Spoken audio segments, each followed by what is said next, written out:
अगर प्रधानमंत्री समाज को एकजुट रहने की सलाह देते हैं या निवेदन करते हैं तो उसमें चिंता किस बात की है? उखाड़ने की बात तो 2024 के चुनाव में भी कही थी।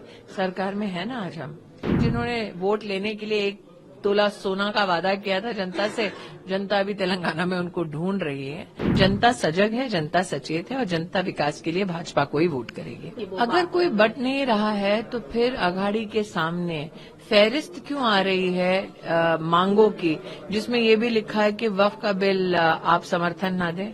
अगर कोई बट नहीं रहा तो महाराष्ट्र में इन्हीं नेताओं के पास फहरिस्त कैसे आ रही है कि सिर्फ मौलानाओं का एक भत्ता होगा?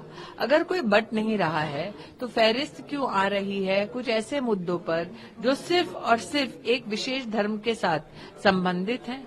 अगर प्रधानमंत्री समाज को एकजुट रहने की सलाह देते हैं या निवेदन करते हैं तो उसमें चिंता किस बात की है?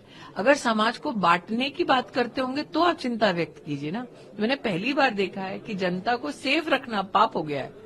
और बीजेपी को उखाड़ फेंकने की बात कह रहे हैं कि महाराष्ट्र में वो बहुत कोशिश कर चुके हैं, जीत गए तीसरी बार। मुझे लगता है कि रोज साउंड बाइट के लिए बोलना उनके लिए अनिवार्य सा हो गया है ताकि रेलेवेंस उनकी बनी रहे।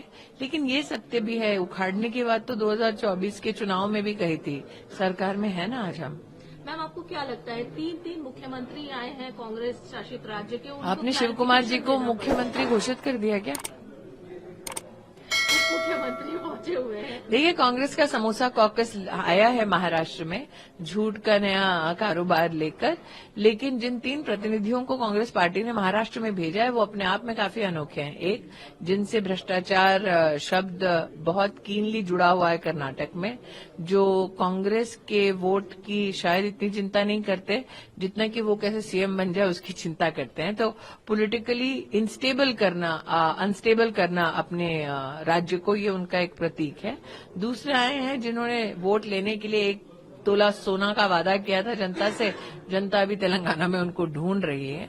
और तीसरे तो वो हैं जो समोसा किसी ने खा लिया तो उस पर सीआईडी की प्रोब करा देते हैं। तो ऐसे लोग जो विकास के मुद्दों पर सीरियसली काम नहीं करते, वो आएंगे, झूठ का वायुमंडल फैलाएंगे, लेकिन जनता सजग है, जनता सचेत है और जनता विकास के लिए भाजपा को ही वोट करेगी। राहुल गांधी आए और उन्होंने कहा कि एक बार फिर उन्होंने कहा कि संविधान खतरे में है, बीजेपी आरएसएस। देखिए, उनका भविष्य खतरे में हो सकता है, संविधान कभी खतरे में नहीं होगा। मुझे लगता है ये उन्होंने आह्वान किया और 24 का जो चुनाव है उनकी पुनः हार इस बात का संकेत है कि जनता जानती है कि संविधान का संरक्षण नरेंद्र मोदी से बेहतर और किसी ने नहीं किया।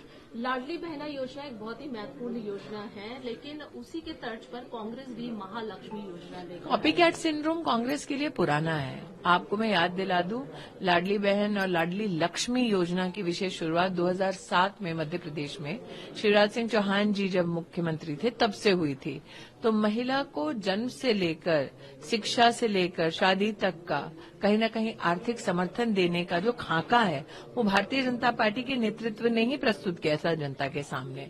तो अगर उसी का कॉपी करने की कांग्रेस कोशिश कर रही है तो आपको आश्चर्य नहीं करना चाहिए। बस इतना ही है कि वो सत्ता में आने वाले हैं नहीं, तो कॉपी करने का उन्हें सौभाग्य मिलेगा नहीं। जो ओरिजिनल दाता हैं ऐसी योजना के, वो महाराष्ट्र में पुनः अब तक 2.5 करोड़ बहनों को इसका फायदा हो चुका है। आगे भी महिलाओं के सम्मान में, उनके सहयोग में भारतीय जनता पार्टी नित सरकार ही इस योजना को यहाँ पर धरातल पे इम्प्लीमेंट करेगी। सीईसी का एक स्ट्रांग कमेंट है कि महिलाओं पर इस तरीके से डेरोगेटरी जो वर्ड यूज किया जाए। मैं इलेक्शन कमीशन की इस पहल पर, इस स्टेटमेंट पर उनका आभार व्यक्त करती हूँ। मैंने पहले भी कहा था, महिला प्रतिद्वंदी से अगर आपको 2-2 हाथ वर्बली करना है तो मुद्दों के आधार पर अपनी राजनीति करिए। महिला वोटर हो या पुरुष वोटर, न इससे वोटर को लाभ होता है, आपत्तिजनक टिप्पणियां जब महिला प्रतिनिधियों पे की जाती है, न इससे लोकतंत्र और स्वस्थ होता है। एक अंतिम सवाल है, जिस तरीके से हिंदू की परसेंटेज कमेगी, टाटा इंस्टीट्यूट का एक जो सर्वे जो रिपोर्ट आई है उस पर क्या करें? मैं इतना ही कहूंगी, रिपोर्ट को डिटेल में समझने की जरूरत है। चिंता का विषय निश्चित है जो रिपोर्ट फ्लैग करती है।